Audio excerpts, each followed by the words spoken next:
Hello everyone and welcome to this video my dear friends. तर विद्यार्थी मित्रांनो, मी Rahul नायपडे sir आपल्या सर्वांचं या व्हिडिओमध्ये खूप खूप स्वागत करतो. तर विद्यार्थी मित्रांनो, आपण आजच्या या व्हिडिओमध्ये स्टेनोग्राफरचा किंवा स्टेनोग्राफर आणि स्टेनोटायपिस्टचा जो 2015चा स्क्रीनिंग टेस्टचा जो पेपर झाला, या पेपरमध्ये जे आपल्याला इंग्रजी या विषयाचे जे प्रश्न विचारले आहेत, तर या सर्व प्रश्नांचा आपण या व्हिडिओमध्ये सविस्तर आपण ॲनालिसिस करणार आहोत. तर मित्रांनो, आपण मागील व्हिडिओमध्ये 2018चा जो स्टेनोग्राफरचा पेपर झाला, या पेपरचा आपण एकदम सर्व प्रश्नांचं सविस्तर ॲनालिसिस केलेलं आहे. आणि आपण आता या व्हिडिओमध्ये हा जो पेपर आहे 2015चा, या पेपरचे जेवढे पण प्रश्न असतील तर हे सर्व प्रश्नांचं आपण या ठिकाणी ॲनालिसिस करणार आहोत. आता हा जर पेपर आपण पाहिला असेल किंवा ज्यावेळेस आपण आता ॲनालिसिस करणार आहोत, तर त्यावेळेस मी पेपर जो आहे तर जसंच्या तसं आपण त्या ठिकाणी समोर ठेवतोय. तर मित्रांनो, या पेपरमध्ये त्यांनी पॅटर्न जो आहे तर या पेपरमध्ये काय केलेलं आहे, तर सगळे क्वेश्चन्स मिक्स केले आहेत. म्हणजे काही इंग्लिशचे क्वेश्चन्स, त्याच्यानंतर रिझनिंगचे क्वेश्चन्स, म्हणजे क्वेश्चन्स मिक्स आहेत. म्हणजे इंग्लिश सेक्शन त्यांनी वेगळं केलेलं नाही, तर त्याच्यामध्ये काही क्वेश्चन्स मिक्स आहेत. मात्र 2018चा आपला जो पेपर झाला, या पेपरमध्ये मात्र त्यांनी सगळे क्वेश्चन्स इंग्रजीचे हे सेपरेट केले होते, इंग्लिश सेक्शन वेगळं होतं. तर ठीक आहे, तर आपण असे सगळेच क्वेश्चन जे आहेत तर या सर्व प्रश्नांचं आपण सविस्तर ॲनालिसिस करायला सुरुवात करूया. पुन्हा एकदा डिअर फ्रेंड्स, मी प्रत्येक व्हिडिओमध्ये सांगत असतोय, जरी हा स्टेनोग्राफरचा क्वेश्चन पेपर असेल तरी पण जे विद्यार्थी इतर MPSCच्या परीक्षेची तयारी करतात, त्या सर्व विद्यार्थ्यांसाठी सुद्धा यातील जेवढे पण क्वेश्चन्स आहेत तर ते सगळे क्वेश्चन्स आपल्या सर्वांसाठी अत्यंत महत्त्वाचे क्वेश्चन्स आहेत. आणि आपल्या सर्वांना माहीत आहे, आपण ज्या वेळेस काय करतोय, ॲनालिसिस घेतोय, तर त्यावेळी डायरेक्ट आपण उत्तरं सांगत नाही, तर प्रत्येक वाक्य जे आहे तर त्या प्रत्येक वाक्य जे असणार आहे तर ते वाक्य नेमकं कोणत्या नियमावरती आहे, कोणता टॉपिक आहे, कोणत्या टॉपिकमधल्या कोणत्या नियमावरती तो प्रश्न विचारलेला आहे, तर आपण हे सगळ्या गोष्टी आपण याच्यामध्ये चर्चा करत असतो किंवा याच्यामध्ये आपण ॲनालिसिस घेत असतोय. तर त्यामुळे डिअर फ्रेंड्स, आपल्या सर्वांसाठीच, फक्त स्टेनोग्राफरसाठीच म्हणतोय असं नाही, तर जेवढे पण विद्यार्थी आहेत, मग MPSCची तयारी करणारे किंवा सर्व सेवेची तयारी करणारे, मग राज्यसेवा असेल, कंबाईन ग्रुप बी असेल, ग्रुप सी असेल, टेक्निकलची तयारी करणारे विद्यार्थी असतील, किंवा डिपार्टमेंटल PSI असेल किंवा डिपार्टमेंटल ASOचे असतील विद्यार्थी, तसेच आता सांगितल्याप्रमाणे सरळ सेवेचे जरी विद्यार्थी असतील, तर त्या सर्व विद्यार्थ्यांसाठी या क्वेश्चन पेपरमधले जे प्रश्न MPSCने विचारलेले आहेत तर ते सर्व प्रश्न आपल्या सर्वांसाठी एक दिशादर्शक आणि मार्गदर्शक ठरणार आहेत. तर चला तर मग आपण ॲनालिसिस करायला सुरुवात करूया. बघा, हा जो क्वेश्चन पेपर आहे तर आपला हा 2015चा क्वेश्चन पेपर आहे. समोर जो दिसतोय स्क्रीनवरती तो हा 2015चा क्वेश्चन पेपर आहे डिअर फ्रेंड्स. बघा, लघुलेखक, तर हा पेपर तर 2015, तर आपण म्हणजे 26/7/2015चा क्वेश्चन पेपर आहे. तर डिअर फ्रेंड्स बघा, आपण मग आता या क्वेश्चन पेपरमध्ये आपल्याला कशा प्रकारे प्रश्न विचारले आहेत तर ते सर्व प्रश्न आपण या ठिकाणी समोर ठेवतोय. आता बघा, याच्यामध्ये डिअर फ्रेंड्स माझ्या समोर पण क्वेश्चन पेपर ठेवतोय बघा, कारण आता याच्यामध्ये मिक्स क्वेश्चन दिलेले आहेत.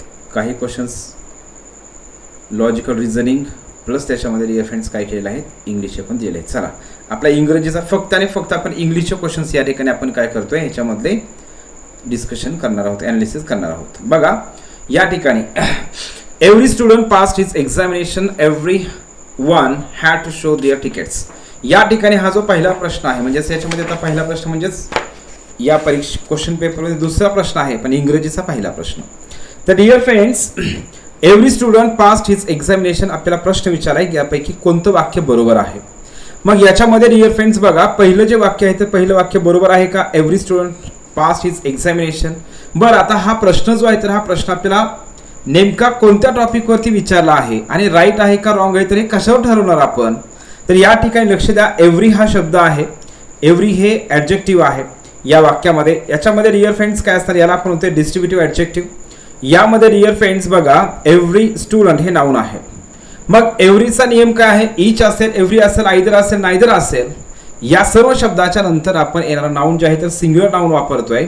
पण इथं आपल्याला सगळ्यात महत्त्वाची गोष्ट आहे तर ती म्हणजेच काय, जे पॉझिटिव्ह ॲडजेक्टिव्ह वापरायचे तर ते नेमकं कोणते वापरायचे. पॉझिटिव्ह ॲडजेक्टिव्ह हे आपल्याला कुठले वापरायचे, मग हिज वापरायचं आहे का, हर वापरायचं का, देअर वापरायचं, या संदर्भातला प्रश्न आहे हा डिअर फ्रेंड्स. मग एव्हरी स्टुडंट, मग लक्ष द्या, कधीही ईच, एव्हरी, आयदर, नायदर या चारही हे जे चारही शब्द आहेत तर या चारही शब्दाच्या नंतर जर मॅस्क्युलिन जेंडरचं नाउन असेल तर त्या ठिकाणी आपण काय करतो, हिज वापरतो. फेमिनिन जेंडरचं नाउन असेल तर आपण हर वापरतोय. आणि कॉमन जेंडरचं नाउन असेल, कॉमन जेंडर म्हणजेच काय, हे स्टुडंट म्हणजेच काय कॉमन जेंडर आहे. मुलगा पण असू शकतोय आणि मुलगी पण असू शकते, त्याला आपण म्हणतोय कॉमन जेंडरचं नाउन. मग या शब्दाच्या नंतर जर कॉमन जेंडरचं नाउन असेल तर आपण त्या ठिकाणी लक्षात काय ठेवायचं डिअर फ्रेंड्स, पॉझिटिव्ह ॲडजेक्टिव्ह म्हणून आपण काय करत असतो, पॉझिटिव्ह ॲडजेक्टिव्ह म्हणून आपण या ठिकाणी हिज हे पॉझिटिव्ह ॲडजेक्टिव्ह वापरतोय. याचा अर्थ असा होतोय, पहिल्या वाक्यामध्ये हिज जे आहे तर हिज हे बरोबर आहे. म्हणून मी तुम्हाला वारंवार सांगत असतो डिअर फ्रेंड्स, आपल्याला या ठिकाणी अगोदर प्रश्न कोणत्या टॉपिकवरती विचारला हे समजणं गरजेचं आहे. आणि हे कधी समजतंय, आपण अशा प्रकारच्या अत्यंत जास्तीत जास्त प्रश्नांचा आपण काय करतोय, सराव करतोय. त्यावेळी हे मात्र 100% वाक्य बघता क्षणीच आपल्याला समजते की हां हे वाक्य किंवा हा प्रश्न या टॉपिकवरती आणि या कॉन्सेप्टवरती विचारला हे आपल्याला सहज समजतं. तर चला मग बघा, मग या ठिकाणी पहिलं वाक्य बरोबर आहे का, यस बरोबर आहे. याच्यामध्ये नेक्स्ट बघा, everyone had to show their tickets. या ठिकाणी मग इथं पण एरर कशामध्ये आहे किंवा आपल्याला हा इथं पण वाक्य राईट आहे का रॉंग आहे, तर हे कशावर ठरवायचं आहे याच्यामध्ये बघ हे सगळंच आपण पाहू. पहिल्या शब्दापासून एव्हरीवन, त्याच्यानंतर had to show their tickets. मग डिअर फ्रेंड्स एव्हरीवन जे आहे तर एव्हरीवन हे लक्ष द्या इंडेफिनाइट प्रोनाउन आहे. एव्हरीवन हे इंडेफिनाइट प्रोनाउन आहे. मग या इंडेफिनाइट प्रोनाउनचा नियम काय आहे, हे जेवढे पण प्रोनाउन आहेत, एव्हरीवन असेल, everybody, no one, nobody, someone, somebody, anyone, anybody, हे सगळे जे शब्द आहेत तर या सर्व शब्दांसाठी कधीही लक्षात ठेवायचं आहे, आपण जे आहे तर पॉझिटिव्ह ॲडजेक्टिव्ह म्हणून आपण काय करतो, हिज वापरतो. काय वापरतोय, हिज वापरतोय. आणि जर वन असेल तर वन साठी मात्र आपण डिअर फ्रेंड्स काय करत असतो, वन साठी आपण वन्स वापरत असतोय. वन साठी वन्स हे पॉझिटिव्ह ॲडजेक्टिव्ह वापरलं जातं. हा नियम लक्षात ठेवायचा आहे. मग everyone had to show their tickets हे बरोबर आहे का, तर 100% डिअर फ्रेंड्स हे चुकीचं आहे. या वाक्यामध्ये इथं पाहिजे काय होतं, हीच पाहिजे होतं. आणि म्हणून या ठिकाणी याचं उत्तर जे आहे तर उत्तर हे 1 नंबरचं ऑप्शन बरोबर आहे. चला ठीक आहे, नेक्स्ट बघू आपण क्वेश्चन डिअर फ्रेंड्स. मला वाटतं पहिले या पेजवरती आपला एकच प्रश्न आहे इंग्रजीचा. नेक्स्ट बघू आपण पुढचं पेज. सगळे क्वेश्चन्स आपण घेतो डिअर फ्रेंड्स, एकही क्वेश्चन सोडवणार नाहीत. मी पुन्हा एकदा सांगतोय तुम्हाला, यामध्ये त्यांनी काय केलं, सगळेच मिक्स दिलेले आहेत. तुमचे लॉजिकल रिझनिंगचे जे क्वेश्चन्स आहेत तर रिझनिंगचे सुद्धा क्वेश्चन्स आणि तुमचे क्वेश्चन्स हे तुम्हाला या ठिकाणी इंग्लिशमध्येच दिलेले आहेत. तर याच्यामध्ये बघा डायरेक्ट आता पुढचा 11 नंबरचा प्रश्न आपल्याला या ठिकाणी दिलेला आहे. तर डिअर फ्रेंड्स या ठिकाणी प्रश्न बघा काय विचारला, आपल्याला करेक्ट अफर्मेटिव्ह सेंटेन्स करायला सांगितलेला आहे. याच्यामध्ये वाक्य दिलं आहे, I did not fail to see the Taj Mahal. या ठिकाणी हे वाक्य दिलेलं आहे. आता आपल्याला अफर्मेटिव्ह सेंटेन्स आणि निगेटिव्ह सेंटेन्स करण्याची जी पद्धत आहे तर कोणती आहे डिअर फ्रेंड्स, हेल्पिंग व्हर्ब. मग डू नॉट असेल, डज नॉट असेल, डिड नॉट असेल, म्हणजे टेन्सनुसार आपल्याला हेल्पिंग व्हर्ब घ्यायचा आहे निगेटिव्ह सेंटेन्स करण्यासाठी. लक्ष द्या, निगेटिव्ह सेंटेन्स करण्यासाठी आपण करत असतो, म्हणजे हे ऑलरेडी दिलेलं आहे. मग याच्यामध्ये काय करतात, नॉट आणि त्याच्यानंतर फेल टू वापरतात आणि त्याच्या क्रियापदाचं पहिलं रूप. पण इथं लक्षात काय ठेवायचं बघा, I did not fail to see the Taj Mahal म्हणजेच काय, मी ताजमहल पाहण्यासाठी किंवा पाहण्यामध्ये अपयशी ठरलो नाही किंवा अपयशी झालो नाही, म्हणजेच मी ताजमहल पाहिलेला आहे. याचा अर्थ काय होतोय, मी ताजमहल पाहिला. मग या ठिकाणी डिअर फ्रेंड्स काय होईल याचं उत्तर जे आहे याचं उत्तर हे आय सॉ द ताजमहल, मी ताजमहल पाहिला. आता या ठिकाणी हे पण आहे, पण या ठिकाणी वरचं वाक्य हे सिंपल पास्ट टेन्समध्ये आहे आणि म्हणून या ठिकाणी हे वाक्य येणार नाही, कारण हे वाक्य हे पास्ट परफेक्ट टेन्समध्ये आहे. म्हणून या ठिकाणी 4 नंबरचा ऑप्शन येणार नाही. आणि इथं याचा दुसरं वाक्य जे आहे तर त्याचा अर्थ काय होते बघा, एक्सेप्ट आय एव्हरीबडी सॉ द ताजमहल, मी सोडून सर्वांनी ताजमहल पाहिलं, असा याचा अर्थ होतोय. आणि कधीही लक्षात ठेवायचं आहे, मग जेवढे पण आपण वाक्याचे ट्रान्सफॉर्मेशनचे प्रकार असतील किंवा सिंथेसिसचे प्रकार असतील तर त्यामध्ये आपण वाक्य ट्रान्सफॉर्म करत असताना वाक्याचा अर्थ न बदलता आपल्याला त्या ठिकाणी वाक्य चेंज करायचं असतं. मग या ठिकाणी मी ताजमहल पाहण्यासाठी अपयशी ठरलो नाही, अपयशी झालो नाही, म्हणजेच काय, मी ताजमहल पाहिलं. या ठिकाणी याचा अर्थ असा होतो. म्हणून 3 नंबरचं ऑप्शन बरोबर आहे. तर बघा पुढचा प्रश्न आपण या ठिकाणी पाहू मग डिअर फ्रेंड्स. आता या पेजवरती आपल्याला बऱ्यापैकी क्वेश्चन्स आहेत. हे अख्खं पेजच मला वाटतं इंग्लिशचं आपलं आहे. बघा डोंट स्मोक या ठिकाणी आहे. आता डोंट स्मोक म्हणजेच डिअर फ्रेंड्स आपण काय म्हणतोय समोरच्याला, डोंट स्मोक म्हणजे धूम्रपान करू नकोस, याचा अर्थ होतो. आता हे वाक्य जे आहे तर हे वाक्य कोणत्या मूडचं आहे, इम्पेरेटिव्ह मूडचं वाक्य आहे. आणि प्रश्न काय विचारला आहे, यामधून कशा प्रकारचा अर्थ व्यक्त होतोय, तर आपण समोरच्याला काय करत असतोय, डोंट स्मोक म्हणजेच काय, त्याच्यामधून आपण सल्ला देतोय, म्हणून या ठिकाणी डिअर फ्रेंड्स काय असेल, ॲडवाइस असेल. नेक्स्ट बघा 13 नंबरचा प्रश्न. आपल्याला सिंपल सेंटेन्स करायला म्हणजे choose the simple sentence from the following. जे 4 ABCD हे वाक्य दिले आहेत, यापैकी कोणतं वाक्य हे सिंपल सेंटेन्स आहे असा आपल्याला प्रश्न विचारला आहे. तर डिअर फ्रेंड्स आपण लक्ष द्या, आपण आपल्या बॅचमध्येच मी तुम्हाला सिंपल सांगितलं आहे की सिंपल सेंटेन्स असेल, कंपाऊंड सेंटेन्स असेल आणि कॉम्प्लेक्स सेंटेन्स असेल, या तीनही सेंटेन्ससाठी तुम्हाला काय करायचे, कंजंक्शन्स कोणत्या टाईपमध्ये कोणते शब्द येतात तर ते लक्षात ठेवायचे आहेत. मग आपण सिंपल सेंटेन्समध्ये शब्द त्या ठिकाणी जे आहेत तर पाहिलेले आहेत, कोणते कोणते शब्द येतात. मग ते इनस्पाईट ऑफ असेल, डिस्पाईट असेल, ऑन अकाउंट ऑफ असेल, ड्यू टू असेल, बिकॉज ऑफ असेल, ओविंग टू असेल, बिसाइड्स असेल, बीइंग प्लस त्याच्यानंतर ॲडजेक्टिव्ह पण वापरतात, आफ्टर प्लस त्या ठिकाणी जे आहे तर विहाइंड जे वापरतात, किंवा व्हाईल प्लस विहाइंड जे वापरतात. अशा प्रकारचे जे वाक्य असतात तर ते वाक्य हे डिअर फ्रेंड्स या ठिकाणी लक्षात ठेवायचे, सिंपल सेंटेन्समध्ये येतात. म्हणजे हे पहिलं वाक्य तर या ठिकाणी सिंपल सेंटेन्स आहे का, तर हो आहे. त्याच्यानंतर नेक्स्ट बघा, what a forceful character Voltaire was. ठीक आहे, आता याच्यामध्ये लक्ष द्या डिअर फ्रेंड्स, हे खरं पाहता हे पण वाक्य आहे, पण आपल्याला आता ऑप्शननुसार आपल्याला या ठिकाणी जायचं आहे, या ठिकाणी ऑप्शननुसार जायचं आहे.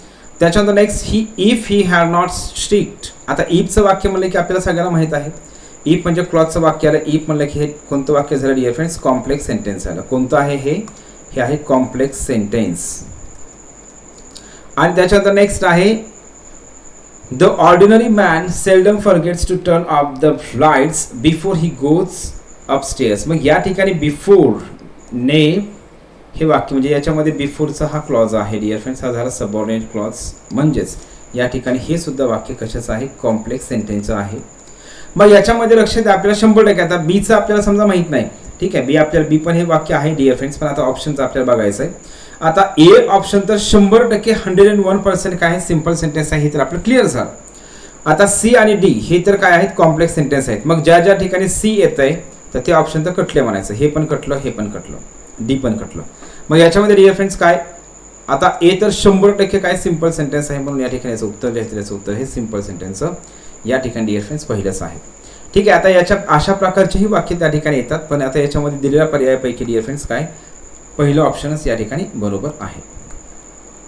Next, give meaning of the following. Give meaning of the following. आता हा जो शब्द आहे क्विक्झोटिक, क्विक्झोटिक हा जो शब्द आहे तर डिअर फ्रेंड्स आपण काय करतोय, अनरिअलिस्टिक किंवा इम्प्रॅक्टिकल आपण असं त्याला म्हणतोय.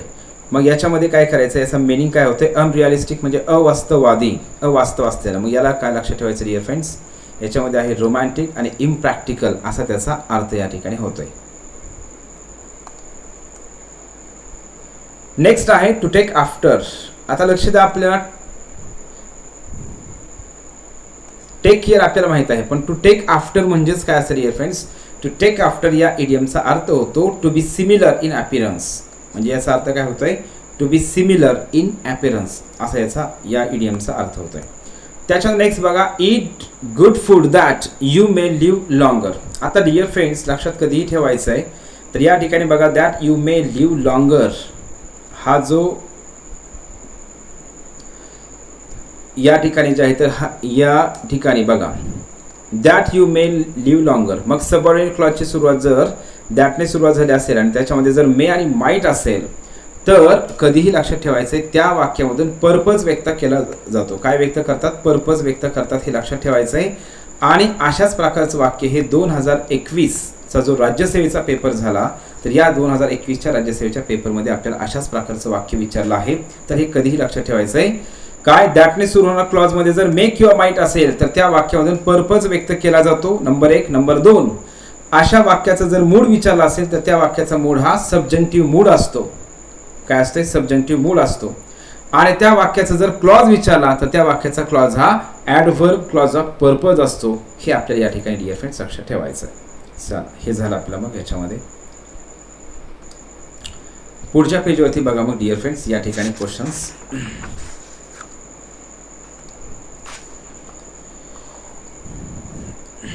बघा पुढचा प्रश्न जो आहे तर डिअर फ्रेंड्स, आता हे मिक्स झाल्यामुळे जर थोडंसं आपल्याला काळजीपूर्वक बघावं लागतं प्रत्येक क्वेश्चन. इन दिस क्वेश्चन आता याच्यामध्ये काय केले, 4 वर्ड्स आर गिवन, 4 शब्द दिलेले आहेत आणि only 1 word is correctly spelled. याच्यामधला एकच शब्द हा करेक्ट ग्रॅमॅटिक स्पेलिंग त्याचं बरोबर आहे, करेक्टली स्पेल्ड आहे.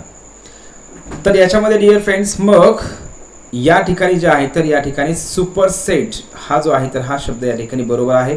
याचा अर्थ होतोय टेक प्लेस म्हणजे एखादी घटना होणे, याला आपण म्हणते सुपरसेट. तर तुम्ही स्पेलिंग जरी पाहिलं तरी लक्षात येईल तुम्हाला नंतर. नेक्स्ट डिअर फ्रेंड्स पुढचा प्रश्न बघा, 1 वर्ड सबस्टिट्यूशनचा आहे.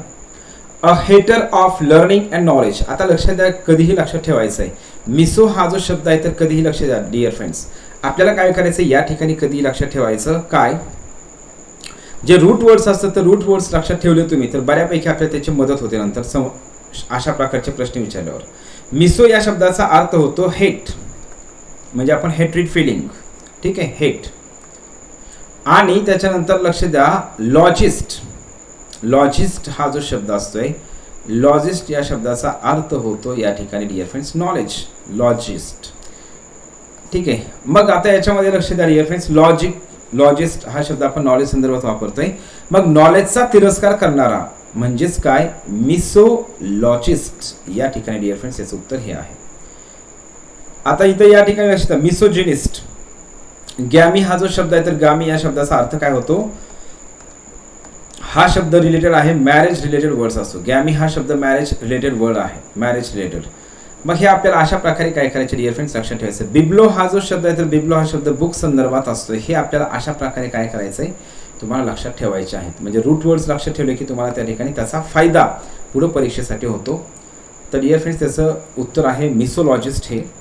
त्याच्यानंतर नेक्स्ट आहे या ठिकाणी पुन्हा प्रश्न आपल्याला 4 शब्द दिलेले आहेत आणि त्यातलं करेक्ट स्पेलिंगचा कुठला शब्द आहे असा या ठिकाणी आपल्याला प्रश्न विचारलेला आहे. तर अकोमोडेट हा शब्द जो असतो तर याच्यामध्ये लक्ष द्या, कधीही डबल सी असते, डबल एम असते आणि ODATE असं राहते स्पेलिंग, तर हे बरोबर आहे. त्याच्यानंतर नेक्स्ट बघा या ठिकाणी आपल्याला काय करायचं आहे, हा जो शब्द आहे ऑलवेज टोल्ड याच्या ऐवजी वुड हे आपल्याला या ठिकाणी काय करायचं यूज करायचं आहे, याला आपल्याला रिप्लेस करायचं आहे. मग मदर, आता वुड हे काय आहे, मोडल ऑक्सिलरी व्हर्ब आहे. मग आपल्याला एक सिंपल गोष्ट कधीही लक्षात ठेवायची, मोडल ऑक्सिलरी व्हर्ब आलं की कधीही मोडल ऑक्सिलरी व्हर्बच्या नंतर नेहमी क्रियापदाचं पहिलं रूप वापरलं जातं डिअर फ्रेंड्स. म्हणून या ठिकाणी लक्षात काय ठेवायचं आहे, वुड प्लस V1 चा ऑप्शन आपल्याला या ठिकाणी बघायचं आहे. वुड प्लस V1, आता इथं वुड प्लस V1 जे आहे, इथं वुड प्लस V3 वापरलेला आहे, ठीक आहे. आणि इथं काय आहे, वुड प्लस V1 आहे, तर या ठिकाणी याचं ऑप्शन हे बरोबर आहे. आणि जे ऑलवेज असेल, नेव्हर असेल, एव्हर असेल, हे जे शब्द असतात आपण ॲडव्हर्बमध्ये आपण पाहिले, टेन्स टॉपिकमध्ये पाहिलेलं आहे. हे सर्व शब्द आपण काय करतोय, साधारणतः जर वाक्यामध्ये हेल्पिंग व्हर्ब किंवा मोडल ऑक्सिलरी व्हर्ब जर असेल तर आपण हे शब्द आपण काय करतो, या हेल्पिंग व्हर्ब किंवा मोडल ऑक्सिलरी व्हर्बच्या नंतर हे ऑलवेज, नेव्हर, एव्हर अशा प्रकारचे शब्द आपण वापरत असतोय. म्हणून याचं उत्तर जे आहे ते उत्तर हे 20 नंबरच्या प्रश्नाचं 1 नंबरचं ऑप्शन बरोबर येतं. आता बघा वुड प्लस V1 हा प्रश्न कशा संदर्भात होता, ऑलवेजच्या प्लेस संदर्भातला नाही. हा प्रश्न या ठिकाणी वुडच्या नंतर क्रियापदाचं किती रूप वापरायचं या संदर्भातला प्रश्न. मग तुम्हाला थोडक्यात काय सांगितलंय, मोडल ऑक्सिलरी व्हर्बचे कोणताही प्रश्न असू द्या त्याच्यामध्ये तुम्हाला एकच लक्षात ठेवायचं आहे, क्रियापदाचं पहिलं रूपच असतंय मोडल ऑक्सिलरी व्हर्बच्या नंतर. नेक्स्ट या पेजवरती नंतर एवढेच क्वेश्चन होतात आपले इंग्लिशचे. नेक्स्ट बघा डिअर फ्रेंड्स,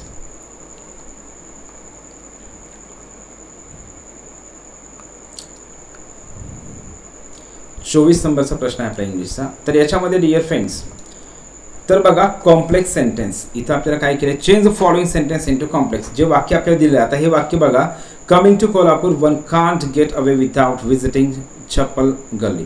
मग या ठिकाणी दिलेलं वाक्य कोणतं आहे डिअर फ्रेंड्स, हे दिलेलं वाक्य हे सिंपल सेंटेन्स आहे. याचं आपल्याला काय करायचं, कॉम्प्लेक्स सेंटेन्स करायचं आहे.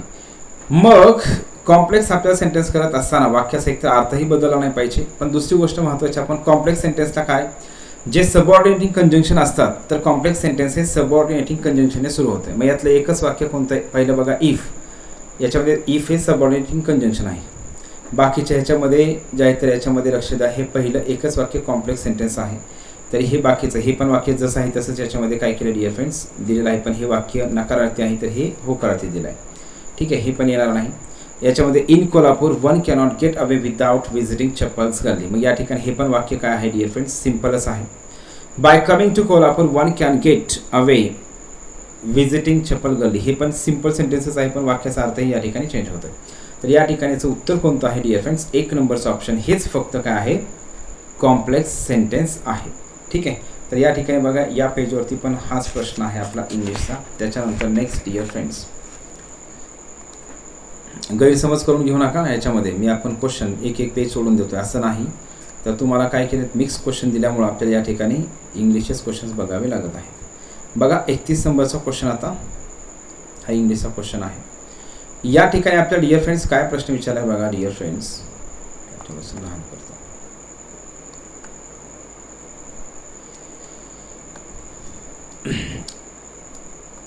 तर यामध्ये डिअर फ्रेंड्स आपल्याला प्रश्न विचारला आहे, वर्ड्स ऑफन कन्फ्युज्ड. अशा प्रकारचे जे आहेत वर्ड्स ऑफन कन्फ्युज म्हणजे स्पेलिंग वेगळं परंतु त्याचं स्पेलिंग वेगळं परंतु त्याचे उच्चार प्रोनाउन्सिएशन सेम असणारे शब्द आहेत या ठिकाणी. मग आता हे कॅनॉन्स आणि या ठिकाणी कॅनॉन्स. तर आता ह्या वाक्यामध्ये हे जे दोन्ही शब्द वापरले आहेत तर ते बरोबर आहेत का असा आपल्याला प्रश्न विचारला आहे. मग कॅनॉन लक्ष द्या, CANNON. कॅनॉन या शब्दाचा अर्थ होतो तोफ म्हणजे बिग गन. तोफ असायच्या ना जुन्या काळामध्ये, पूर्वीच्या काळात छत्रपती शिवाजी महाराजांच्या काळामध्ये, तर त्याला आपण म्हणते तोफ. Canon CANNON. आणि CANON कॅनॉन या शब्दाचा अर्थ होतो डिअर फ्रेंड्स कायदा किंवा लॉ म्हणतो आपण त्याला, कायदा. म्हणजे या ठिकाणी पहिल्या वाक्यामध्ये वॉर म्हणजेच युद्धामध्ये वापरल्या जातात म्हणजे या ठिकाणी हे बरोबर आहे. आणि या ठिकाणी पण हे पण वाक्य या ठिकाणी डिअर फ्रेंड्स बरोबर आहे. म्हणजेच याचं उत्तर 3 नंबरचं ऑप्शन बरोबर आहे. तर या ठिकाणी बघा, the Gita deals with high canons of morality and religion. म्हणजे मॉरॅलिटी आणि रिलिजन धर्म जे त्याचे कानून आहेत किंवा कायदे आहेत तर या कायद्यासोबत डील करते. म्हणजेच या ठिकाणी काय डिअर फ्रेंड्स लॉ या अर्थाने कॅनॉन हा शब्द वापरलेला आहे, बरोबर आहे. पुढे बघा next, he said how slow he walks. या ठिकाणी डिअर फ्रेंड्स हे वाक्य आपल्याला समजून घ्यायचं अगोदर.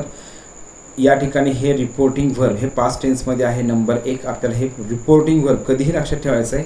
डायरेक्ट स्पीचच्या वाक्याचं इनडायरेक्ट स्पीच करताना अगोदर रिपोर्टिंग वर्ब चेक करायचं कोणत्या टेन्समध्ये आहे, ते पास्ट टेन्समध्ये आहे.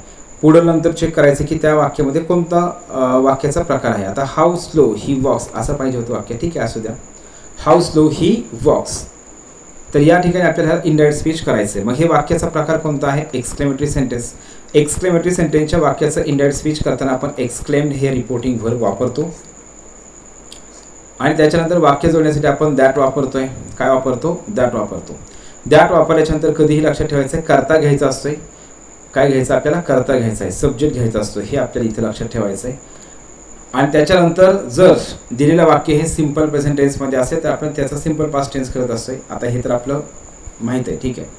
मग आता लक्ष द्या या ठिकाणी काय करायचं आहे. मग हे वाक्य आपलं बरोबर यावी वाक्यरचना यासाठी मी सांगत असतोय की काय करायचं आहे, कर्त्यापासून याला काय करायचं हे अशा प्रकारे काय करायचं, याला हे करून घ्यायचं म्हणजे आपली वाक्यरचना काय होते, बरोबर येते.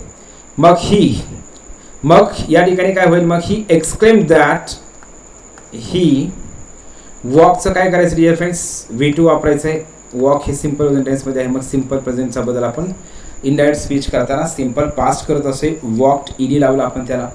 हाऊने जर एक्सक्लेमेटरी सेंटेन्सची सुरुवात झाली असेल तर आपण त्या ठिकाणी काय करतो, विधानार्थी वाक्य करताना व्हेरी वापरतो. आणि वॉट अने सुरुवात झाली असेल किंवा वॉट अँडने सुरुवात झाली असेल तर व्हेरी वापरतोय. मग इथं आपण फक्त व्हेरी वापरतोय आणि पुढे जो आहे तो शब्द स्लो जसं आहे तसंच आपण या ठिकाणी ठेवतोय. मग या अशा प्रकारचं वाक्य कोणतं आहे, he exclaimed that he walked very slow. मग या ठिकाणी 2 नंबरचा ऑप्शन डिअर फ्रेंड्स बरोबर आहे.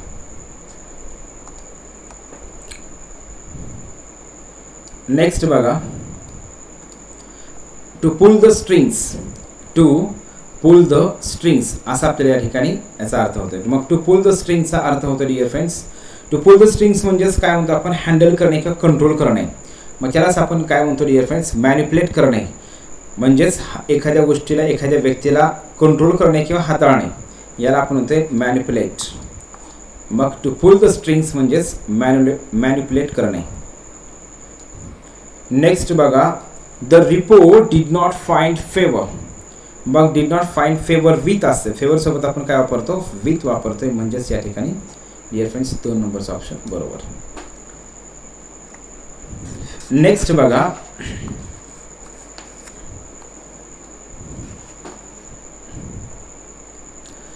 या ठिकाणी dear friends I dash dash 6 letters since 8 AM. तर या ठिकाणी काय आय डॅश डॅश आपल्याला इथं बरोबर योग्य ते काय करायचं, आपल्याला क्रियापद जे आहे ते क्रियापदाचा फॉर्म वापरायचा, म्हणजे टेन्सचा विचार करायचा. हा प्रश्न कशा संदर्भातला आहे, टेन्सचा आहे. आता इथं लक्ष द्या, सिन्स हा शब्द वापरला असेल, सिन्स आणि फॉर हे शब्द आपण काय करतो, प्रेझेंट परफेक्टमध्ये वापरतो आणि प्रेझेंट परफेक्ट कंटिन्युअस टेन्समध्ये सुद्धा आपण वापरतोय. सिम्पल पास्ट टेन्समध्ये वापरत नाही आणि सिन्स हा शब्द सिम्पल प्रेझेंटमध्ये पण वापरत नाही. म्हणजे हे दोन ऑप्शन तर कटले.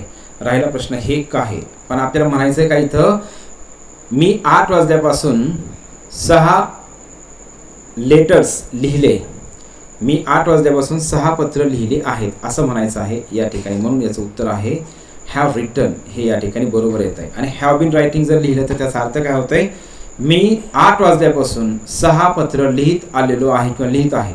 मग ते वाक्य मिनिंगफुल होत नाही. तर या ठिकाणी 6 पत्र लिहिले आहेत.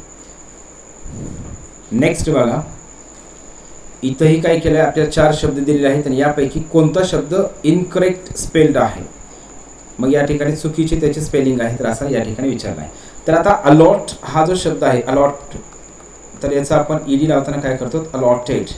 आपण शेवटी कधीही लक्ष द्या, इंग्लिशच्या शब्दाला शेवटी प्रत्यय लावत असताना प्रत्यय लावताना काय करतात, तर शेवटच्या अक्षरापूर्वी जर एक स्वर असेल तर शेवटचं अक्षर 2दा केलं जातं. मग हे अलॉटेड असं पाहिजे होतं. म्हणजे या ठिकाणी हेच वाक्य हेच शब्द चुकलेला आहे.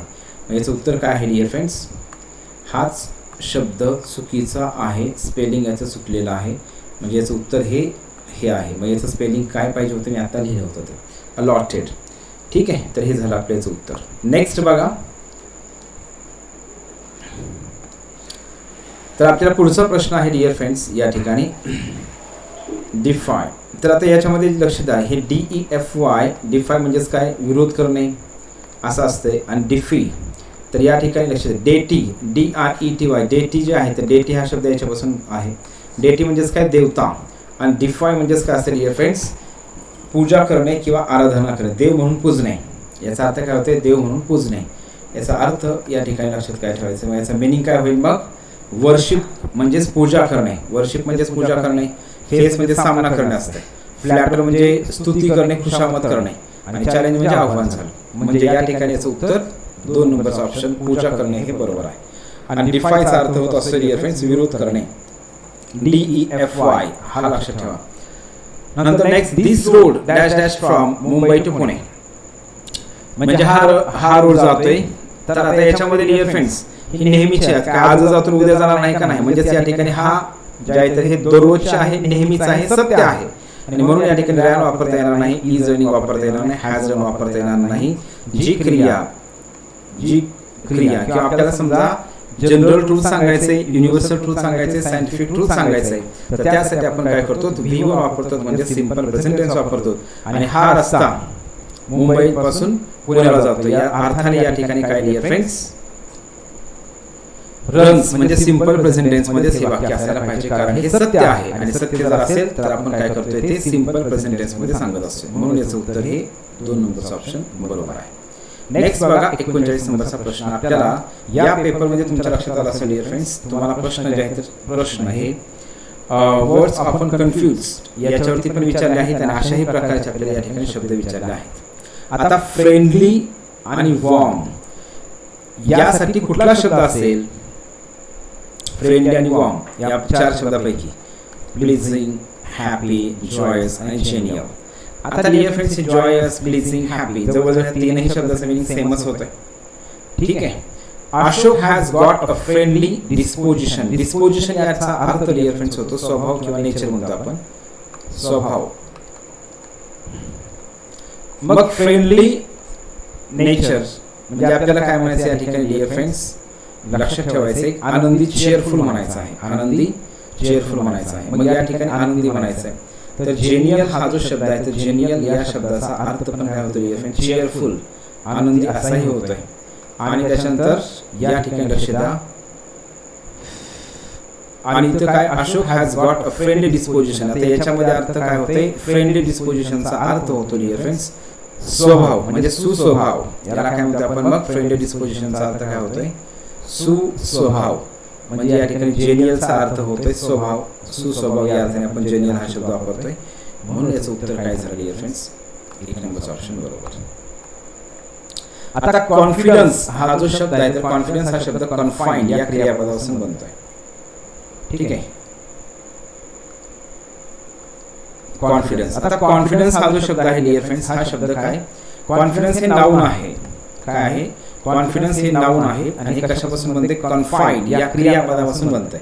कॉन्फिडंट जे असते तर कॉन्फिडंट हे डिअर फ्रेंड्स ॲडजेक्टिव्ह असते. कॉन्फिडेन्शियल इन्फॉर्मेशन हे पण ॲडजेक्टिव्हच होते आणि याच्यामध्ये कन्फाइंड हे तर वर्ब होणार आहे. आपल्याला प्रश्न काय विचारला या ठिकाणी, नाउन कोणतं, तर कन्फाइड या शब्दापासून कॉन्फिडन्स हे नाउन तयार होतं आणि कॉन्फिडेंट हे ॲडजेक्टिव्ह आहे, हे सुद्धा ॲडजेक्टिव्ह म्हणून आपण वापरतोय. त्याच्यानंतर नेक्स्ट बघा 41 वरती प्रश्न आपल्या इंग्लिशचा नाही. 41 44 म्हणजे या पण पेजवरती आपला इंग्लिशचा प्रश्न नाही. त्याच्यानंतर नेक्स्ट पुढच्या पेजवरती आहे, तर इथं प्रश्न आपल्याला विचारला आहे डिअर फ्रेंड्स, अपोजिट मिनिंगचा प्रश्न विचारला, लेनियंट. आता लेनियंट म्हणजे काय, दयाळू किंवा सौम्य या अर्थाने आपण डिअर फ्रेंड्स यूज करतोय, दयाळू किंवा सौम्य. आणि याचा अर्थ काय होतो या ठिकाणी, ऑब्स्टिनेट. ऑब्स्टिनेट म्हणजे काय, जिद्दी किंवा हट्टी या अर्थाने हे बरोबर येतं.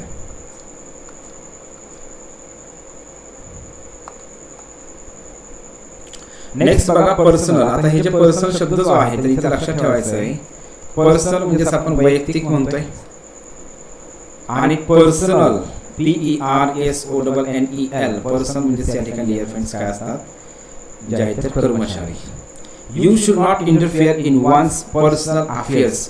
या ठिकाणी जे आहे तर इथं काय पाहिजे होतं डिअर फ्रेंड्स, इथं जे आहे तर इथं पर्सनल पाहिजे होतं, वैयक्तिक. कोणाच्याही वैयक्तिक अफेअर्समध्ये आपण इंटरफेअर केलं नाही पाहिजे. म्हणजे या ठिकाणी पर्सनल हे वाक्य बरोबर आहे का नाही, हे वाक्य चुकलेलं आहे. आणि त्याच्यानंतर नेक्स्ट बघा बोलो dear friends, the person of ICS म्हणजे या ठिकाणी द पर्सन म्हणजे काय, डबल इथं एन पाहिजे होतं, म्हणजे हे वरचा शब्द इथं पाहिजे होता, PERSONNEL पर्सन म्हणजे काय या ठिकाणी डिअर फ्रेंड्स, जे स्टाफ असणार आहेत तर त्यांना आपण म्हणतोय पर्सन. ठीक आहे, मग या ठिकाणी पण काय पाहिजे होतं डिअर फ्रेंड्स, शब्द जो आहे तो शब्द या ठिकाणी दुसऱ्या वाक्यामध्ये शब्द हा पर्सन PERSONNEL हा शब्द या ठिकाणी बरोबर येत होता डिअर फ्रेंड्स. मग हे पण वाक्य चुकलेलं आहे, म्हणजे या ठिकाणी लक्षात पर्सन या शब्द पर्सनल म्हणजे वैयक्तिक म्हणतोय आणि पर्सनल जे असतं हे पर्सनल NEL वाला तर त्याला म्हणतो आपण कर्मचारी. म्हणजे या ठिकाणी कोणतं वाक्य बरोबर आहे प्रश्न असं विचारला आहे. तर आता लक्ष द्या, इथं काय केलं आपल्याला ऑप्शन दिलेत, पहिलं बरोबर आहे, दुसरं बरोबर आहे, दोन्हीही बरोबर आहेत आणि दोन्ही चूक आहेत असा प्रश्न विचारला. म्हणजे या ठिकाणी दोन्ही वाक्य चुकीचेच आहेत, कारण या ठिकाणी पहिल्या वाक्यामध्ये पर्सनल हा पहिला शब्द पाहिजे होता, दुसऱ्यामध्ये हा शब्द पाहिजे होता. नेक्स्ट बघूया प्रश्न.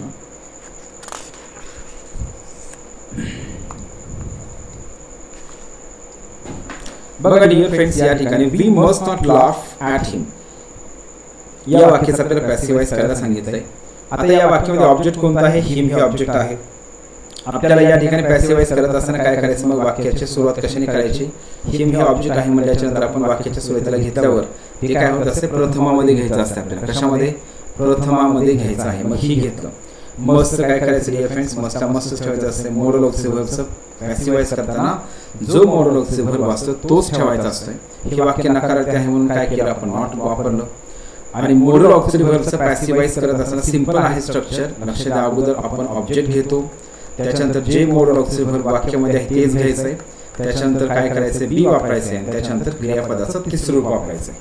आणि हे वाक्य नकारार्थी असल्यामुळे आपल्याला काय करायचं, मग मोडल ऑफ व्हर्बच्या नंतर नॉट वापरायचं आहे. इथं बी प्लस बीची लक्षात ठेवायचं आहे. आणि मला असं वाटतं की एवढं एका ह्याच्यावरती ऑब्जेक्ट जरी आपण ओळखलं तरी पण आपलं उत्तर बरोबर या ठिकाणी येतं. इथं सगळ्यामध्ये व्ही आहे, व्ही आहे, आणि इथं ही मासवणी इथं ही आलं पाहिजे. याचं उत्तर बरोबर आहे, 1 नंबरचा ऑप्शन. मग he must not be laughed at, अशा प्रकारे हे झालं वाक्य पॅसिव्ह वॉइस. नेक्स्ट बघा dear friends, he was born in August. आता याच्यामध्ये लक्ष द्या, हा जो बॉर्न हा जो शब्द आहे BORN या ठिकाणी काय पाहिजे होतं, जन्मला या अर्थाने बॉर्न पाहिजे होतं. मग या ठिकाणी हे बरोबर आहे का, नाही, BORN पाहिजे होतं. And she has borne many difficulties, she has borne many difficulties. इथं बॉर्न BORNE पाहिजे होतं, म्हणजे या ठिकाणी हे पण वाक्य चुकलेलं आहे. बिअर म्हणजेच काय डिअर फ्रेंड्स, सहन करणे.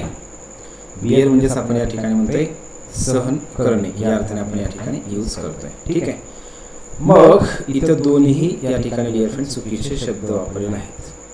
पहिल्या वाक्यामध्ये बॉर्न पाहिजे होतं BORN, दुसऱ्यामध्ये BORNE पाहिजे होतं.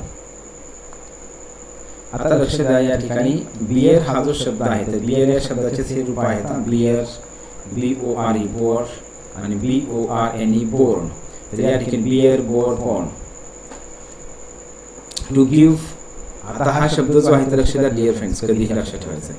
आपण हा शब्द बिअर हा BORNE बोर्न हा जो शब्द आहे तर कधीही लक्षात ठेवायचा आहे, हा जन्म देणे या अर्थाने कधीही वापरला जात नाही. BORNE हा शब्द आणि बॉर्न हे आपण काय करतो, त्यासाठीच आपण जन्म देणे या अर्थानेच आपण वापरत असतो, म्हणजे जन्मला या अर्थाने आपण वापरतो. मग यामध्ये दोन्ही वाक्य इथं पण काय चुकीचेच आहेत. मग याचं सुद्धा उत्तर काय आहे डिअर फ्रेंड, 4 नंबरचा ऑप्शन बरोबर आहे. दोन्ही वाक्य चुकीचे आहेत. आता he is said to have lived on liquid diet. या ठिकाणी आपल्याला वाक्याचा ऍक्टिव्हाइज करायचा आहे आणि अशा वाक्यांचा आपण ऍक्टिव्हाइज करत असताना काय करत असतो, लक्ष द्या, लोक म्हणतात, पीपल से. आता आपल्याला ऍक्टिव्हाइज करायचं म्हटल्याच्यानंतर याच्यामध्ये क्रियापद कोणतं आहे, सेड आहे. याला काय करायचंय, V1 करायचंय, से.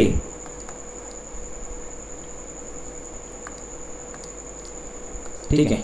मग याच्यामध्ये काय करायचं, अशा प्रकारचं वाक्य जर असेल तर आपल्याला त्या वाक्याचं ऍक्टिव्हाइज करताना काय करतो आपण, he is said to have lived on liquid diet. त्याला असं म्हणलं जातं की तो लिक्विड डाएट वरती जगला. मग लोक असं म्हणतात की तो लिक्विड डाएट वरती जगला आहे, असं आपण म्हणत असतो. म्हणून याचं उत्तर काय आहे, people say he has lived on liquid diet, अशा अर्थाने आपण वापरतो. आणि जर हे वाक्य जर त्याचं आपल्याला ऍक्टिव्हाइज पॅसिव्हाइज करायला सांगितलं तर काय करायचंय, अशा प्रकारे आपण पॅसिव्हाइज करतो dear friends. A government by one man, त्याला आपण म्हणतो डिअर फ्रेंड्स ॲटोक्रसी. काय म्हणतो आपण, ॲटोक्रसी. आता डिक्टेटर म्हणजे पण आपण हुकुमशाही म्हणतोय, हुकुमशाही. नेक्स्ट बघा, I have tried getting you into the kitchen. इथं प्रश्न असा विचार, use the infinitive form of the underline. याला काय करायचं, त्याला इन्फिनिटिव्ह फॉर्म वापरायचा आहे. मग इन्फिनिटिव्ह म्हणजे काय असते, 2+V1 असते. काय असते, 2+V1. मग याला फक्त काय करायचं, 2+V1 वापरायचं आहे. I have tried to get you into the kitchen.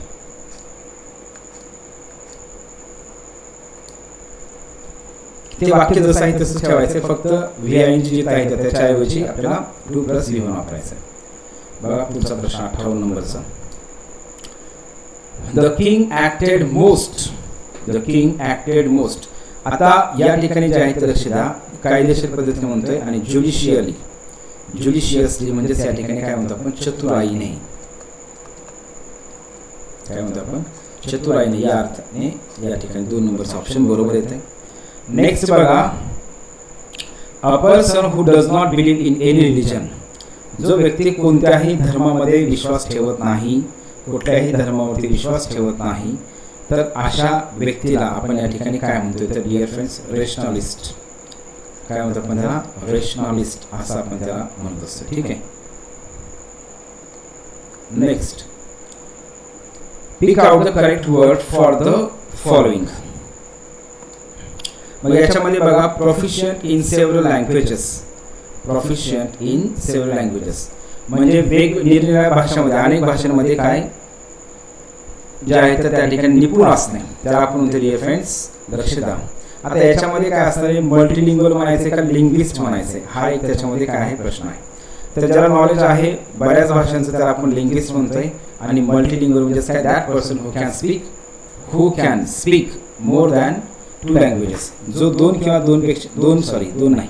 2पेक्षा अधिक भाषा बोलू शकतोय त्याला म्हणायचंय मल्टीलिंग्वल. आणि ज्याला अनेक भाषेचं ज्ञान आहे त्याला आपण म्हणतो डिअर फ्रेंड्स लिंग्विस्ट. आता ग्रामरियन तर आपल्याला समजते, ग्रामरियन म्हणजे ग्रामर संदर्भातला एक्सपर्ट, आणि फोनेटिक्स असते फोनेटिक्स उच्चारशास्त्राचं. तर येस, इथं एवढंच, 2च प्रश्न आहेत या पेजवरती. नेक्स्ट बघू पुढच्या पेजवरती. डिअर फ्रेंड्स, नाही क्वेश्चन आपल्याला इंग्लिशचा. येस, इथं आहेत.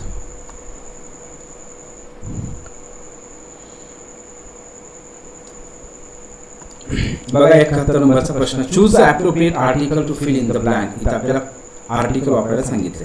आता वॉटर हा जो शब्द आहे, तो वॉटर हा शब्द मटेरियल नाऊन आहे. मटेरियल नाऊनच्या पूर्वी कोणतंही आर्टिकल वापरलं जात नाही, हा आपला सिंपल नियम आहे. पण याला अपवाद नियम असा आहे, जर मटेरियल नाऊनचा विशिष्ट उल्लेख केला असेल तर त्यावेळी आपण डिअर फ्रेंड्स याला काय करतोय, मटेरियल नाऊनच्या पूर्वी आपण द हे आर्टिकल वापरतोय. आता याच्यामध्ये विशिष्ट उल्लेख आहे का? वॉटर ऑफ दिस वेल म्हणजे या ठिकाणी आहे, या विहिरीचं पाणी गोड आहे. या विहिरीचं पाणी गोड आहे म्हणजे या ठिकाणी द आर्टिकल असायला पाहिजे. म्हणजे याचं उत्तर हे द आर्टिकल बरोबर आहे.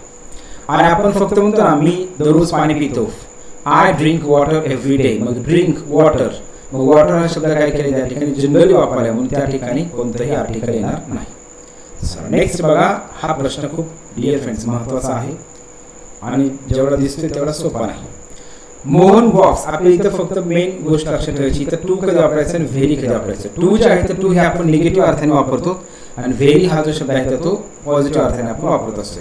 म्हणजे इथं लक्षात द्या, टू हा शब्द आपण निगेटिव्ह अर्थाच्या ॲडजेक्टिव्ह पूर्वी वापरतो आणि व्हेरी हा शब्द जो आहे तर आपण व्हेरी हा शब्द जे पॉझिटिव्ह अर्थाचे जे ॲडजेक्टिव्ह असतात त्यापूर्वी वापरतात. हा झाला मेन दोन्हीमधला फरक. आता इथं काय लक्षात द्या, TOO टू हा जो शब्द आहे तर टूचा आणखी एक अर्थ काय होतो डिअर फ्रेंड्स, टू आपण कशासाठी वापरतोय तर अधिकच, एखादी गोष्ट जी आहे तर प्रमाणापेक्षा जास्त या अर्थाने आपण काय करतो, टू वापरतो. Mohan walks too slowly. आता आपल्याला नेमकं काय म्हणायचंय, मोहन खूप हळूने चालतो म्हणजे खूप हळूने चालतो असं म्हणायचंय. पण TOO टू जर म्हणलं तर आपण ते काय खूप निगेटिव्ह होते, म्हणजे काय खूपच त्या ठिकाणी जे आहे तर डिअर फ्रेंड्स जे आपल्याला अपेक्षित आहे तर त्याच्यापेक्षा कितीतरी पटीने काय कमी या अर्थाने आपण वापरतोय. म्हणून या ठिकाणीचं याच्यामध्ये हे वाक्य चुकलेलं आहे आणि हे वाक्य बरोबर आहे. मग आपण TOO टू हा जो शब्द आहे तर आपण टू कधी वापरतो डिअर फ्रेंड्स, टू डिनोट काय दर्शवण्यासाठी, हायर डिग्री.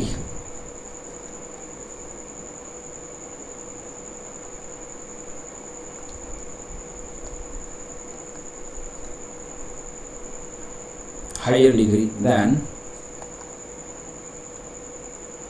Is desirable. म्हणजे आपल्या ज्या अपेक्षा आहेत त्याच्यापेक्षा कितीतरी पटीने जास्त या अर्थाने आपण TOO हा शब्द आपण यूज करत असतो. मग आपल्याला काय म्हणायचं, तो खूप हळूने चालतो, पण खूप म्हणजे फार एकदमच खूपच नाही या अर्थाने. म्हणून या ठिकाणी डिअर फ्रेंड्स पहिलं वाक्य चुकीचं आहे आणि दुसरं वाक्य या ठिकाणी बरोबर आहे. मग या ठिकाणी हे उत्तर बरोबर.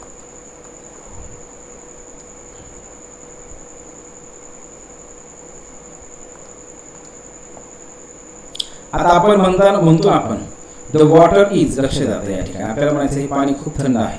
मग आपण काय म्हणतोय, the water is very cold. पाणी खूप थंड आहे, पाणी खूप थंड आहे. पण तुम्ही जर या ठिकाणी जर TOO टू वापरलं, टू कोल्ड, याचा अर्थ होतो की खूपच थंड या अर्थाने वापरलं जाते. म्हणून या ठिकाणी डिअर फ्रेंड्स टू या वाक्यामध्ये पण कधीच येणार नाही, इथं व्हेरी असंच येणार. जे आपल्याला अपेक्षित असे पाहिजे असेल तर त्याच्यापेक्षा कितीतरी पटीने जास्त किंवा अधिक या अर्थाने हे वापरलं जातं. आता 73 जे आहे तर 73चं वाक्य जर आपण या ठिकाणी समजून घेतलं तर लक्ष द्या, या ठिकाणी काय येत आहे, what crimes are committed on thy name. मग या ठिकाणी वाक्याच्या शेवटी तर हे असायला पाहिजे. मग एवढा जरी फक्त आपण विचार केला तर याचं उत्तर मला वाटतं डिअर फ्रेंड्स, मी इथं सगळी क्वेश्चन मार्क आणि हे वाक्य तर प्रश्नार्थक वाक्य नाही. मग या ठिकाणीच उत्तर 1 नंबरचा ऑप्शन बरोबर येईल. म्हणजे ह्या ऑप्शनचा जर आपण विचार केला तर. नेक्स्ट बघा 74 to examine one's own thoughts and feelings. To examine one's, मग याला आपण काय म्हणतो डिअर फ्रेंड्स, इंट्रोस्पेक्शन, आत्मपरीक्षण, आत्मनिरीक्षण करणे, त्याला म्हणतात इंट्रोस्पेक्शन. आणि रेस्ट्रोस्पेक्शन म्हणजे काय असते, सिंहावलोकन करणे, मागे वळून पाहणे, मागे पाहणे, याला आपण म्हणते रेस्ट्रोस्पेक्शन.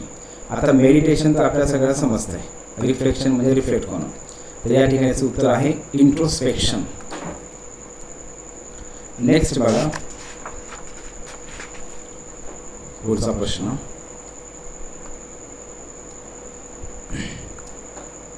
Identify the correct meaning of the underline. Big draw. Big ड्रॉचा या ठिकाणी अर्थ काय होतो? तर बघा, the match between India and Pakistan is always a big draw. म्हणजेच काय, भारत आणि पाकिस्तानमध्ये जी मॅच असते तर ते नेहमी एक खूप मोठं अट्रॅक्शन असते असं म्हणतो आपण. याला म्हणतोय अ ह्यूज अट्रॅक्शन. या अर्थाने बिग ड्रॉ म्हणजेच ह्यूज अट्रॅक्शन. नेक्स्ट बघा dear friends, this is the very man who robbed me. आता याच्यामध्ये डिअर फ्रेंड जे प्रश्न आपल्याला विचारलेत ना, तर याच्यामध्ये हा व्हेरी हा शब्द देखील ना लक्ष द्या. जो प्रश्न मला असं म्हणायचं की याच्यामध्ये जे प्रश्न आहेत तेच 2021च्या राज्यसेवेच्या पेपरमध्ये अशाच प्रकारचा. या व्हेरी या शब्दावरती सुद्धा प्रश्न एमपीएससीने विचारला आहे 2021च्या राज्यसेवा मेन्सच्या पेपरमध्ये. This is the very man who robbed me. मग या व्हेरीला काय म्हणतात डिअर फ्रेंड्स? व्हेरी आणि ओन हे दोन शब्द जे आहेत तर व्हेरी आणि ओन या दोन शब्दाला आपण म्हणतो एम्फसाइजिंग ॲडजेक्टिव्ह. काय म्हणतो आपण? Emphasising adjective. आणि त्याला दुसरं नाव काय आहे? एम्फसाइजिंग ॲडजेक्टिव्हलाच आपण म्हणतो इम्फॅटिक ॲडजेक्टिव्ह. इम्फॅटिक म्हणा किंवा एम्फसाइजिंग ॲडजेक्टिव्ह. आता आपल्याला 2021च्या पेपरमध्ये व्हेरी हा हेच अशाच प्रकारे वाक्य दिले, पण इथं ऑप्शन देताना त्यांनी एम्फसाइजिंग दिलेला आहे. तर आपण याला एम्फसाइजिंग ॲडजेक्टिव्ह म्हणतोय, म्हणजेच इम्फॅटिक ॲडजेक्टिव्ह आहे. कोणता आहे? इम्फॅटिक ॲडजेक्टिव्ह. मग व्हेरी या शब्दाच्या नंतर जर नाऊन असेल तर व्हेरीला काय म्हणायचं आहे? इम्फॅटिक किंवा एम्फसाइजिंग ॲडजेक्टिव्ह म्हणायचं आहे. मात्र व्हेरी या शब्दाच्या नंतर जर ॲडजेक्टिव्ह किंवा ॲडव्हर्ब जर असेल तर व्हेरी या शब्दाला ॲडव्हर्ब म्हणतात, ॲडजेक्टिव्ह म्हणत नाहीत. नेक्स्ट बघा, we find both hope and. आशा आणि निराशा या ठिकाणी आपल्याला काय करायचं? अपोजिट वर्ड्स आपल्याला विचारले. मग आशा, होप म्हणजेच काय आशा, मग निराशाला काय म्हणतात? डिस्पेअर. म्हणजे या ठिकाणी फ्रेंड्स निराशा या अर्थाने आपण वापरतो निराशा. पुढे बघा नेक्स्ट, आशा याला आपण म्हणतोय निराशा. इनडायरेक्ट स्पीच करायचं आहे. The teacher sed stand up. The teacher sed stand up Sandeep. मग या ठिकाणी काय केलं डिअर फ्रेंड्स? टीचरने संदीपला आज्ञा दिलेली आहे. The teacher order Sandeep to stand up. या ठिकाणी डिअर फ्रेंड्स मग हे बरोबर येते, सी नंबरचं वाक्य.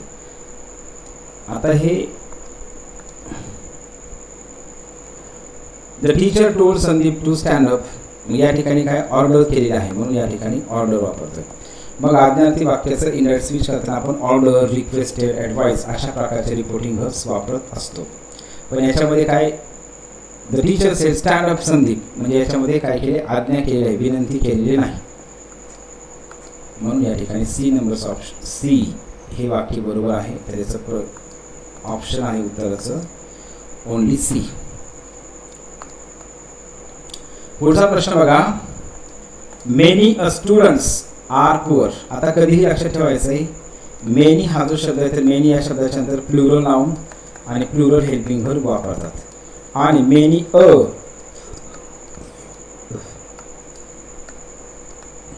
आणि मेनी ॲन,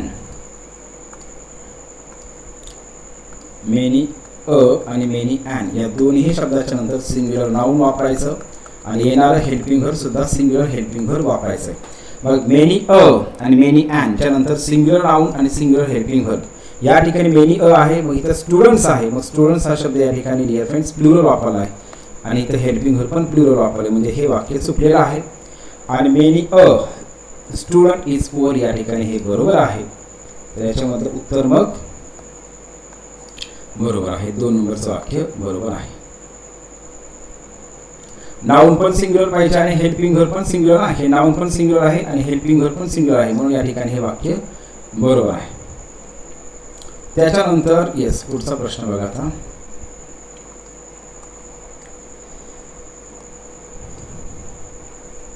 पॅसिव्ह व्हॉइसचं वाक्य आहे डिअर फ्रेंड्स पुढचं आपल्याला. Do you see this ring. तर या ठिकाणी आता हे वाक्य पॅसिव्ह व्हॉइस आपल्याला करायचं आहे. वाक्याचा प्रकार आहे प्रश्नार्थक वाक्य, म्हणजे हे क्वेश्चन आहे, त्याच्यामध्ये पण येस नो टाईप क्वेश्चन आहे. मग लक्ष द्या, मी तुम्हाला एकदम सिंपल सांगितलं आहे. येस नो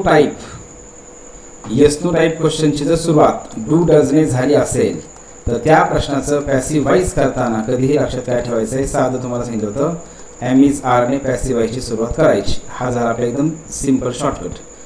जर तुम्हाला टेन्स वाईज जायचं असेल तर टेन्स वाईज पण आपण जाऊ शकतो. डू डज म्हणल्याच्या नंतर या वाक्याचा टेन्स कोणता झाला? सिंपल प्रेझेंट टेन्स झाला. कोणता? Simple present tense. आणि सिंपल प्रेझेंट टेन्सच्या वाक्याचं पॅसिवाइज करताना आपण एम इज आर प्लस व्ही3 वापरत असतो. तुम्ही अशाही प्रकारे गेला तरी काही हरकत नाही, पण हा सोपा आणि एकदम सिंपल आहे. डू डजने जर प्रश्नाची सुरुवात झाली असेल तर त्या प्रश्नाचं पॅसिवाइज करताना एम इज आर वापरतात, आणि डीडने जर प्रश्नाची सुरुवात झाली असेल तर पॅसिवाइज करताना वॉज वेर वापरतात. हे लक्षात आपल्याला ठेवायचं आहे. मग याच्यामध्ये आपण या ठिकाणी बघा ऑब्जेक्ट कोणतं आहे? दिस रिंग हे ऑब्जेक्ट आहे. दिस रिंग या वाक्यामध्ये ऑब्जेक्ट आहे. मग आपल्याला एम इज आर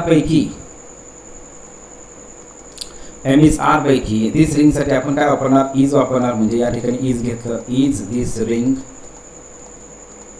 त्याच्यानंतर आपण सिंपल प्रेझेंट टेन्स मध्ये एम इज आर च्या नंतर डायरेक्ट काय करतो? क्रियापदाचं तिसरं रूप वापरतो. इथं बी बिंग असलं काही प्रकार वापरला जात नाही. या ठिकाणी हे पण चुकलं, बीन पण वापरत नाही. तिथे डायरेक्ट काय करतो? एम इज आर च्या नंतर डायरेक्ट व्ही3 वापरतो. म्हणजेच या ठिकाणी 4 नंबरचं ऑप्शन बरोबर. हे बिंग हे कंटिन्युअस टेन्स मध्ये वापरतात, आणि BEEN बीन हे आपण परफेक्ट टेन्स मध्ये वापरतो.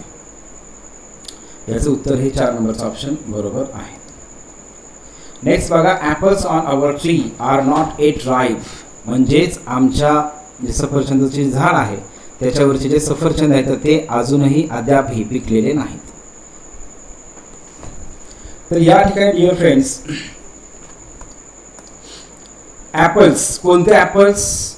The apples on our tree म्हणजे आमच्या झाडावरचे ॲपल्स. म्हणजे या ठिकाणी ॲपल हा शब्द काय आहे डिअर फ्रेंड्स? विशिष्ट आहे, पर्टिक्युलर आहे. म्हणून या ठिकाणी काय वापरायचे? द हे आर्टिकल वापरायचं. आमच्या झाडावरचे ॲपल्स म्हणून या ठिकाणी द आर्टिकल. आता प्रश्न बघा काय विचार, नथिंग या शब्दापासून मिनिंगफुल म्हणजे हा नथिंग जे आहे तर याचं लेटर सुद्धा चेंज करायचं नाही. ह्याच्या आदलाबदल करायचं नाही, जसं आहे तसंच ठेवून या ठिकाणी याच्यापासून किती शब्द बनतात असा प्रश्न आपल्याला या ठिकाणी विचारलेला आहे. तर आपण या ठिकाणी बघू मग किती शब्द आपण बनवू शकतो या ठिकाणी डिअर फ्रेंड्स. पहिला शब्द आहे नथिंगला नथिंगच ठेवलं, हा जरा एक शब्द जसा आहे तसाच.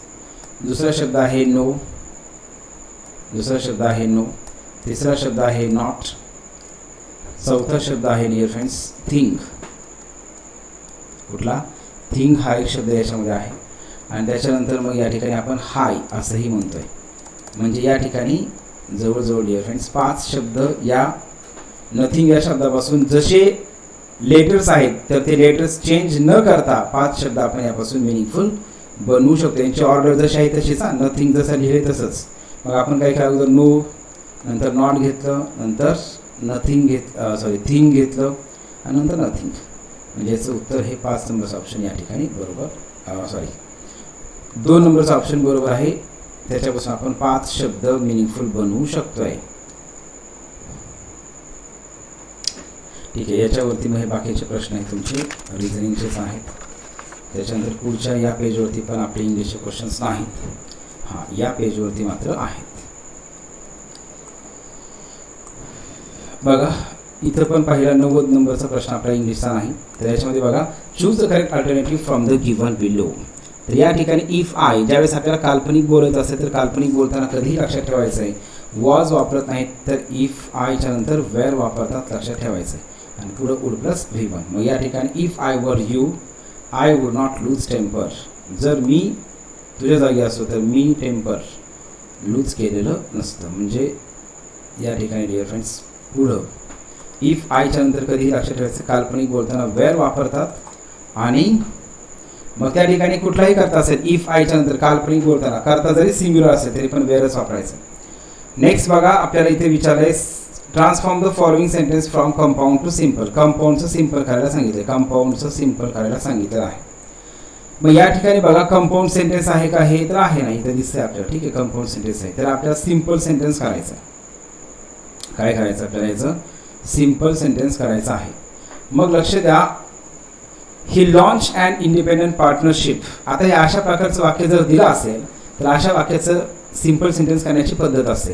पहिल्या वाक्यामध्ये जे क्रियापद असेल तर त्या क्रियापद डायरेक्ट काय करतात? वापरतात. त्याला ING वापरायचे. LAU launch, LAUNCHING launching and independent partnership असं लिहायचं. आणि जिथं अँड असेल तिथं सोल्व करून द्यायचं.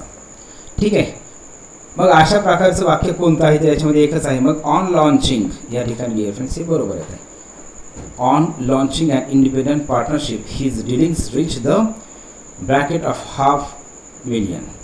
या ठिकाणी डिअर फ्रेंड्स स्वल्पविराम दिल्याच्यानंतर पुढं करता घेत असते हिज डिलिंग्स, म्हणजे या ठिकाणी हे बरोबर आहे. पहिलं वाक्य या ठिकाणी बरोबर आहे. वाक्याचा मिनिंग पण त्या ठिकाणी बरोबर येतो डिअर फ्रेंड्स. ओके, नेक्स्ट बघा, ॲड अ करेक्ट सफिक्स. आपल्याला या ठिकाणी प्रत्यय वापरायचा आहे. अर्जंट या ठिकाणी आपण काय करतो डिअर फ्रेंड्स, अर्जंट म्हणायचं आहे का, अर्जन्सी म्हणायचं आहे का, अर्जिंग म्हणायचं आहे का.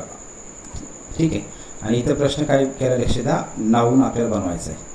नाऊन बनवायचं आहे. नाऊन म्हणल्याच्यानंतर अर्जन्सीच पाहिजे. अर्जंट म्हणजेच या ठिकाणी हे ॲडजेक्टिव्ह होत आहे. तर या ठिकाणी नाऊन होण्यासाठी डिअर फ्रेंड्स अर्जन्सी, अर्जन्सी असं याचं नाऊन फॉर्म होत आहे. पुढं बघा next, when he open the door the bird, म्हणजे जेव्हा त्याने दरवाजा उघडला तेव्हा पक्षी उडून गेला. तर या ठिकाणी करेक्ट कोणतं असणार डिअर फ्रेंड्स. आता इथं वाक्य आहे सिम्पल पास्ट टेन्स. मग पास्ट टेन्स जर असेल तर पास्ट टेन्स आणि पास्ट टेन्सच ॲग्रीमेंट होत असते, प्रेझेंट टेन्स ॲग्रीमेंट होत नाही. इथं हे पण येणार नाही. हे दोन जर कटले, इथं फ्लाय हे V1 आहे म्हणजे इथं सिम्पल प्रेझेंट टेन्स येणार नाही. इथं हॅव ॲज प्लस V3 आहे म्हणजे इथं हे पण येणार नाही, म्हणजे हा पण. हे दोन ऑप्शन कटले. राहिलं फ्लोन. डायरेक्ट आपण फ्लोन वापरू शकत नाही कारण हे क्रियापदाचं तिसरं रूप आहे. या ठिकाणी हे पण चुकलं. राहिलं कोणतं, फ्ल्यू अवे. फ्लोचं सेकंड, फ्लायचं सेकंड फॉर्म फ्ल्यू असं आपण करतोय. Fly, flew, flow, fly, flew, flow.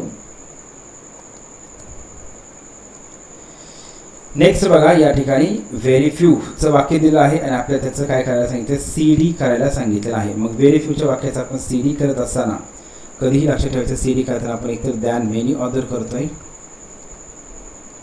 किंवा दॅन मोस्ट ऑदर करतोय. हे आपल्याला इतर समजून घ्यायचं आहे. Than most other, than many other किंवा दॅन मोस्ट ऑदर. आता अगोदर लक्ष द्या, इथं एनी आहे म्हणजे हे ऑप्शन कटलं. इथं तर डायरेक्ट इथं आपल्याला CD करायचं आहे. मग इथं व्हेरीफ्यूला व्हेरीफ्यू येणार आहे का नाही, म्हणजे राहिला प्रश्न 1 आणि 2. आता मी तुम्हाला एवढं सिम्पल सांगितलं आहे आपल्या बॅचमध्ये सुद्धा डिअर फ्रेंड्स. असे बऱ्याच क्वेश्चन पेपरमध्ये प्रश्न विचारलेले आहेत. एक जवळजवळ 4-5 तर क्वेश्चन्स असतील. तर ज्यावेळी दॅन मेनी ऑदर पण असते आणि दॅन मोस्ट ऑदरचं पण ऑप्शन बरोबर असते, तर त्यावेळी म्हणजे बाकीच्या सगळेच रूल्स बरोबर असतात, तर त्यावेळी दॅन मोस्ट ऑदरचं ऑप्शन त्या ठिकाणी डिअर फ्रेंड्स काय करायचं आहे, बरोबर करायचं आहे. कुठलं, दॅन मोस्ट ऑदरचं ऑप्शन या ठिकाणी बरोबर करायचं. अशा बऱ्याच पेपरमध्ये त्यांनी MPSCने प्रश्न दिलेला आहे. दॅन मेनी ऑदरचं पण ऑप्शन बरोबर आहे, पण आता पाठीमागच्या क्वेश्चन पेपरचा रेफरन्स घेऊन आपल्याला उत्तर पुढे पाहायचं असतंय. तर हे एकच प्रश्न आहे डिअर फ्रेंड्स क्वेश्चन पेपर. अशा बऱ्याच जवळजवळ 4 ते 5 क्वेश्चन पेपरमध्ये मी अशा प्रकारचा प्रश्न पाहिला आहे. त्यांनी देताना दॅन मेनी ऑदर पण दिलेलं आहे आणि दॅन मोस्ट ऑदर पण दिलंय. पुढचं नाऊन पण प्लुरल आहे, पुढचं नाऊन पण प्लुरल, सगळं वाक्य बरोबर देतात या ठिकाणी डिअर फ्रेंड्स. मग त्यापैकी कोणतं वाक्य बरोबर आहे असं ठरवायचं. तर त्यावेळी लक्षात कधीही ठेवायचं, जर दोन्ही ऑप्शन दिले असतील मेनी ऑदर पण आणि मोस्ट ऑदर पण, तर त्यावेळेस काय करायचं, मोस्ट ऑदरचं ऑप्शन बरोबर आहे हे समजायचं. ठीक आहे, तर अशा प्रकारे डिअर फ्रेंड्स आपले जे आहे तर बघा मग या ठिकाणी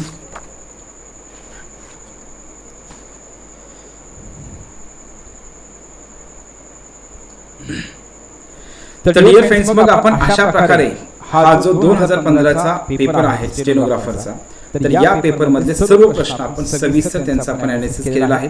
तर मागील व्हिडिओमध्ये आपण 2018चा क्वेश्चन पेपर पाहिला, या व्हिडिओमध्ये 2015चा क्वेश्चन पेपर, आणि पुढच्या व्हिडिओमध्ये आपण काय करतोय, आपण त्याचा जो पाठीमागचा क्वेश्चन पेपर जो आहे 2015च्या अगोदरचा, मला असं वाटतं की 2012ला एक परीक्षा झाली होती तुमची, तो क्वेश्चन पेपर आपण पुढच्या व्हिडिओमध्ये आपण सविस्तर त्याचं अनालिसिस करूया.